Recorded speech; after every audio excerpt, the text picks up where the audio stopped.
যাও না গো, ওই মাতালের মন্দির থেকে আমার জন্য একটা প্রসাদ নিয়ে আসো। এই দেখো, আমি একটা কথা বলবো, তুমি রাখবে? বেশ তো বলো। শোনো না, সেদিন যে দরামবাবু এসেছিলেন না, এই দেখো, আমি যদি ওনাদের কথা মতো কাজ করি তাহলে ওনারা আমাকে 5 লক্ষ টাকা দেবে। এই দেখো, আর সেই টাকা দিয়ে আমি তুমি যদি তোমার চিকিৎসা করেন তাহলে তুমি আবার সুস্থ হয়ে যাবে। ওই পাপ কাজ করার কিছুতেই আমি অনুমতি দিতে পারবো না। এই সৎ পথে রোজগার করে তুমি আমার চিকিৎসা করবে। বলো বলো বিশাল, বলো আমার কথা দাও। বেশ, আমি তোমাকে কথা দিলাম, আমি সৎ পথে রোজগার করে আমি তোমার চিকিৎসা করাবো। আমি পয়সা তুমি দেখে নিও। তুমি একটু এখানে অপেক্ষা করো, আমি মাকান্ত নদীর থেকে একটু প্রসাদ নিয়ে এসেছি। এই দেখো, আমি কিন্তু যাবো আর আসবো, আমি যাবো আর আসবো। যাবে আর আসবো।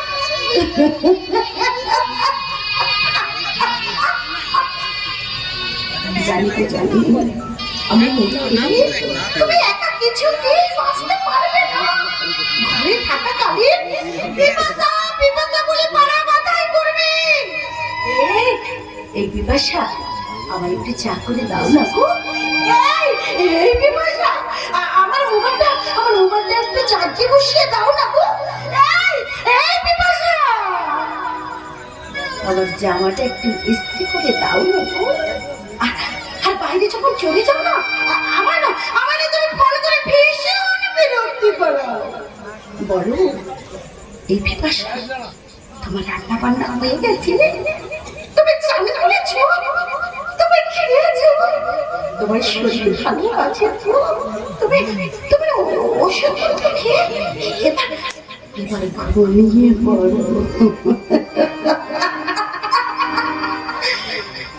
ব্যথা নিয়ে রয়েছি আমি, বেদনা আমার ব্যথা নিয়ে রয়েছি আমি, বেদনা আমার জানি না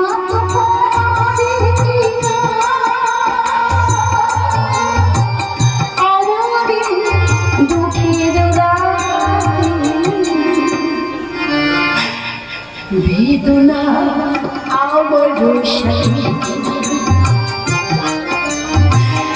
ব্যথা নিয়ে রয়েছি আমি, বেদনা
জীবনে বেদনা আমার বেদনা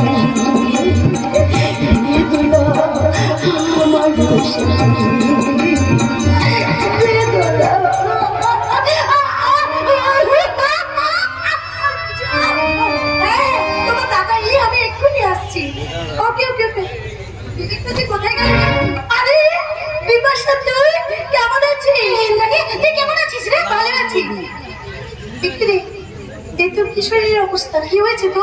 জামাই জানি কয়েকদিন ধরে আমার শরীরটা ভালো নেই রে। কেন? আমি না হাসপাতাল যাচ্ছিলাম ডাক্তার দেখাতে।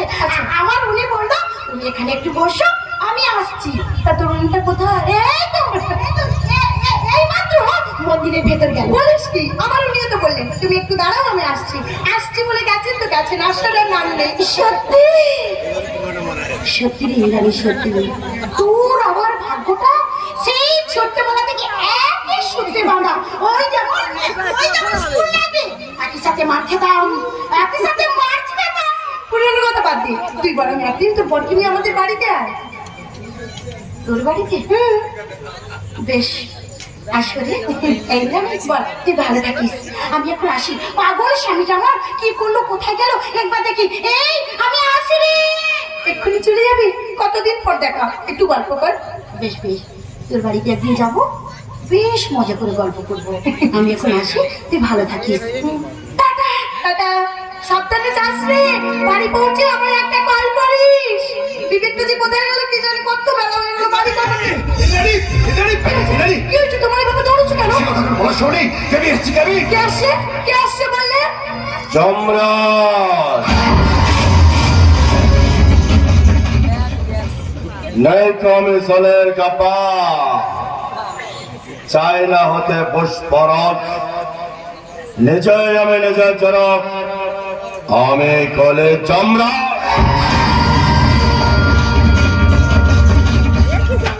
হ্যালো হ্যালো, আমার নাম মোনালিসা। আর পৌঁছে গেছি এই মুহূর্তে মা কালী মন্দিরের সামনে। এখানে একটা গুরুত্বপূর্ণ খেলা হবে। খেলা জানেন ইন্সপেক্টর, আমার ভয়ে তো একটা চিন্তা তোলার পর থেকে না আমার শুধু একটা খেলার ইচ্ছা হচ্ছে, ক্রিকেট খেলা।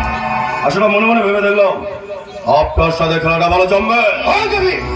তুমি বোধহয় ভুলে যাচ্ছ, ইন্সপেক্টর বিবেক চৌধুরীর সঙ্গে দাঁড়িয়ে কথা বলছো। একদম বলে নেই, আমার এই চোখ দুটো বন্ধ করে না, আমার চোখের সামনে ভেসে ওঠে তোদের দুজনা দুটো মুখ। এই বিবেক, একটা ফালতু লোকের সঙ্গে কথা বলে সময় নষ্ট না করে চলো বাড়ি, চলো চলো বলছি। আরে দাঁড়ান দাঁড়ান ম্যাডাম, খেলাটা না দেখে তো এখান থেকে যেতে পারবে না। Order order order, silence please. এটা কেবিল কোর্ট, তাই এখানে আমি উকিল, আমি জজ। কারণ উচ্চ গলা আমি একদম পছন্দ করে না। অপরাধ নেবেন না ম্যাডাম, আমি আপনার স্বামীকে ফোনে বলেছিলাম আপনাকে নিয়ে আমার কাছে হাজির হতে। যদি আপনার স্বামী বলে বীর পুলিশ যাবো না, তখন আমি আমার মা কালীকে সব ঘটনাটা জানালাম। আর মা শুনে বললো তুই এক কাজ কর, আমিও নারী আর ইন্দ্রাণী এক অবলা নারী, তাই ওকে ছেড়ে দিয়ে ইন্সপেক্টর বিবেক চৌধুরীর সাথে একটা টি-20 ম্যাচ খেল। আরে স্যার, পল্টানি না পল্টানি। এই বিবেক চৌধুরী কাপুরুষ নয়, ভিতর নয়। তোর মতো ক্রিমিনালের সঙ্গে লড়াই করার যথেষ্ট ক্ষমতা আমার আছে। ওরে বাবা, সত্যি বীর পুরুষ। আরে ইন্সপেক্টর, তোর ছাতিটা চাপড়া লাগে না? তোর বইয়ের ফোনে পাঠানোটা ভিডিওটা কথা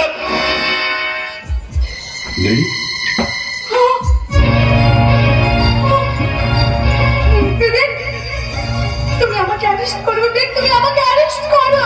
কিন্তু কেন? কারণ আমি ওই কেবিন ভাইকে রাত দিয়ে পিটিয়ে পিটিয়ে মেরে ফেলেছি। ওরা সম্পূর্ণ ভিডিওটা করে রেখেছে। তাহলে এবার কি করবি?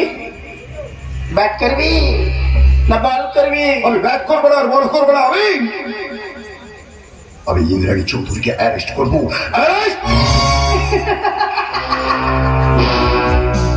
अब तेरा क्या होगा रे कलिया? সামান্য ওই প্রমাণের জন্য এত লাফালাফি? ভালোই হয়েছে, অপরাধীর বিচার কোর্ট করবে। আর হ্যাঁ মিস মোনালিসা ম্যাডাম, আপনার ইউটিউব চ্যানেলে এই ভিডিওটা ছেড়ে দিন, ভালোই টিআরপি পাবে। বিবেক, তুমি এক কাজ করো, যত তাড়াতাড়ি সম্ভব তুমি ভিডিওটা নিয়ে গিয়ে কোর্টে পেশ করো। যাও তাড়াতাড়ি যাও। যা বাবা, তাহলে আমি খেলবোটা কার সাথে? আরে এত ভালো ব্যাট কিনলাম, বল আনলাম। ও স্যার প্লিজ একটু খেলুন না। ও খেলবে খেলবে, আরে না স্যারকে বলটা দাও। আরে স্যার, পল্টানি না পল্টানি। কখনো না, তোর মতো জানোয়ারের সাথে বিবেক কখনো খেলবে না। কে বলেন ম্যাডাম? আমি জানোয়ার জানোয়ার জানোয়ার। আমি চলেন এই নবভারতের কলকাতাতে আমি হলাম তোদের জীবন যুদ্ধের জীবন্ত জানোয়ার। যখন হাতে তুলেছি সেরা খেলাটা তো আমি খেলবো, কিন্তু মুশকিল হলো কি স্যার তো খেলতে চাইছে না।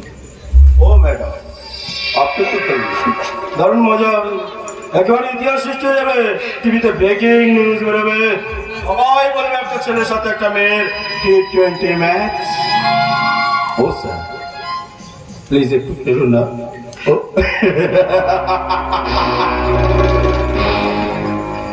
কে আমার ফেসবুক ভাইরা স্যার তো খেলবে না বলছে, তাহলে কি করা যাবে? আর আপনারা দেখতে রাখুন এই বিনা বলে কেবি কিভাবে একটার পর একটা ছক্কা আঁকা। আরেও মন রাত থেকে দেখছে ভিডিও স্টার।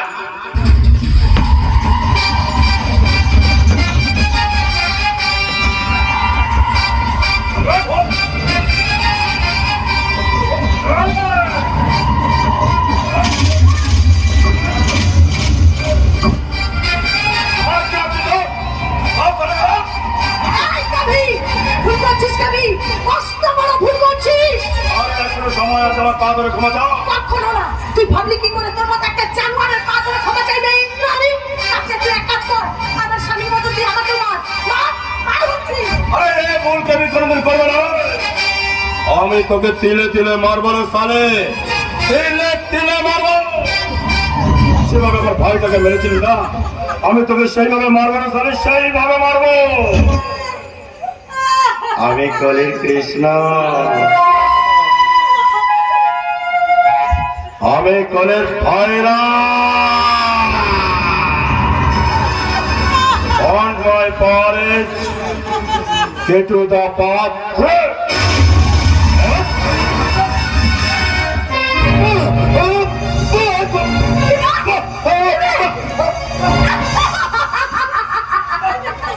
তুমি হাসছো? হাসছি, আনন্দে হাসছি, আনন্দে।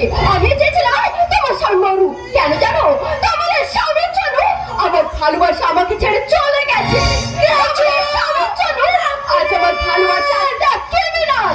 তোমার স্বামীর জন্য আমার ভেঙে চুরমার হয়ে গেছে আশা, ভালোবাসার স্বপ্ন। তোমার স্বামীর জন্য আজ আমি একটা জীবন চলা আশা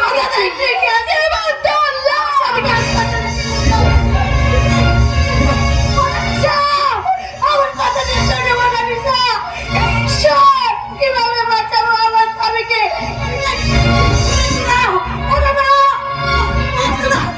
আমাকে একটু সাহায্য করুন না, আমার স্বামীকে হাসপাতালে নিয়ে যেতে হবে, আপনাদের বাড়ি থেকে আমাকে একটু সাহায্য করুন না। আমাকে একটু সাহায্য করুন না, আমার স্বামীকে হাসপাতালে নিয়ে যেতে হবে, আমার স্বামী সাহায্য করুন না, আপনাদের পায়ে।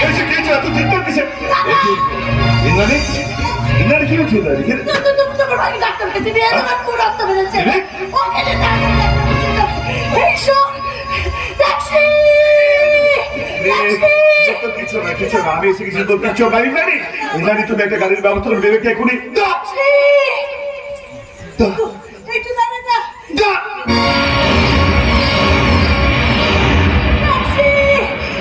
ও দাদা একটু দাঁড়া যা, একটু দাঁড়া যা।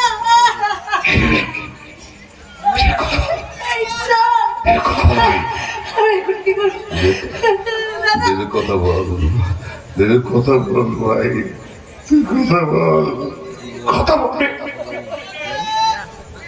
যা এ বউ ভালো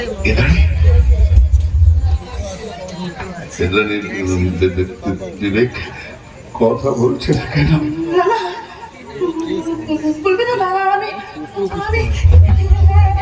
বিবেক বিবেক বিবেক দেখো না, তোমার ইন্দ্রাণী তোমার কাছে বসে আছে, দেখো তোমার কোথায় কষ্ট করছে আমায় বলো, খুব রক্ত বেরোচ্ছে, খুব ব্যথা করছে, কোথায় কষ্ট হচ্ছে আমায় বলো,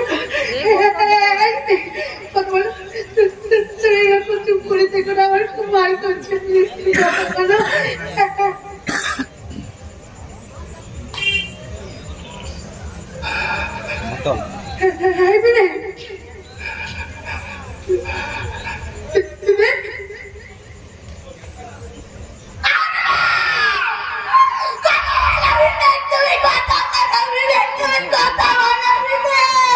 বিবেক আর কোনদিন কথা বলবে না ইন্দ্রাণী।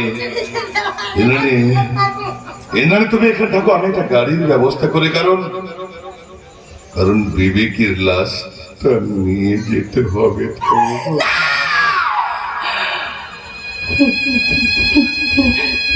না দাদা, ওকে আমি কোথাও নিয়ে যেতে দেবো না দাদা, ওকে আমি কোথাও নিয়ে যেতে দেবো না। দেখো দেখো, এই সভ্য সমাজের পাত্র মানুষের দল, তখন আপনারা আপনাদের চোখের সামনে দিন দুপুরে একটা গুন্ডা একজন পুলিশ অফিসারকে পিটিয়ে পিটিয়ে পিটিয়ে মেরে ফেলতে, আর আপনারা সবাই দাঁড়িয়ে দাঁড়িয়ে তামাশা দেখছেন, তামাশা। ঠিক আপনাদের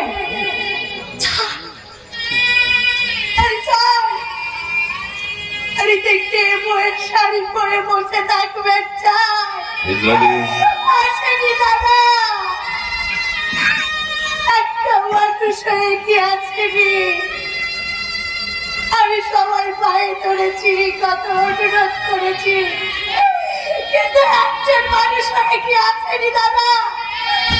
তোমার বাড়িতে বাচ্চাদের চোখে একটা মানুষ হয়ে কি আসেনি দাদা?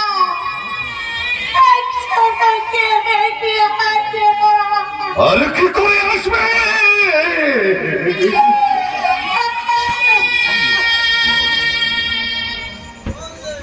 কি করে আসবে? আরে বেঈমান আর স্বার্থবাদে ভরে গেছে আমাদের এই দেশ। আপনারা কি করে ভরে গেলেন? আপনারা কি করে ভরে গেলেন? যে এদের মতো পুলিশ অফিসারেরা, এদের মতো পুলিশ অফিসারেরা রাতের পর রাত থেকে আমাদের পাহারা দেয় বলেই না এখন আমরা নিশ্চিন্তে ঘুমোতে পারি। আর এদের মতো জওয়ানেরা কাশ্মীর সীমান্তে পাকিস্তানি জঙ্গিদের সঙ্গে বুক চিতে লড়াই করে আমাদের দেশ থেকে বাঁচিয়ে রেখে বলি না এখন আমরা দেশের বুকে নিশ্চিন্তে বাস করতে পারছি। আমাদের সমাজে মা বোনদের সিঁথির রক্ষা করে যে পুলিশ, সেই পুলিশকে চোখের সামনে মরে যেতে দেখেও একটা প্রতিবাদ পর্যন্ত করলেন না। আর এদের মতো জওয়ানেরা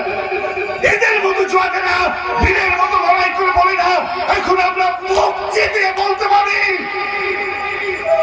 সারে জাহাঁ সে আচ্ছা হিন্দুস্তান হামারা।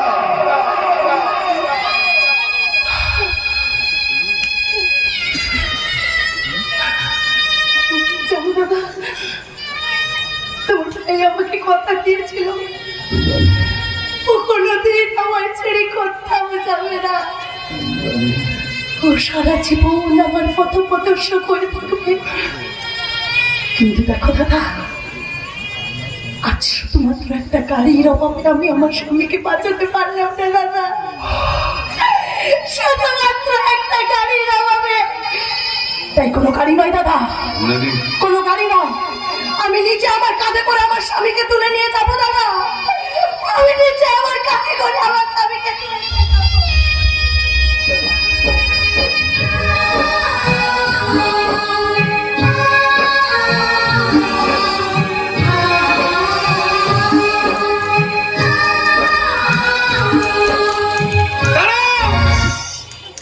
কোথায় নিয়ে যাচ্ছ? এখন এখানে করতে হবে। এই গেছে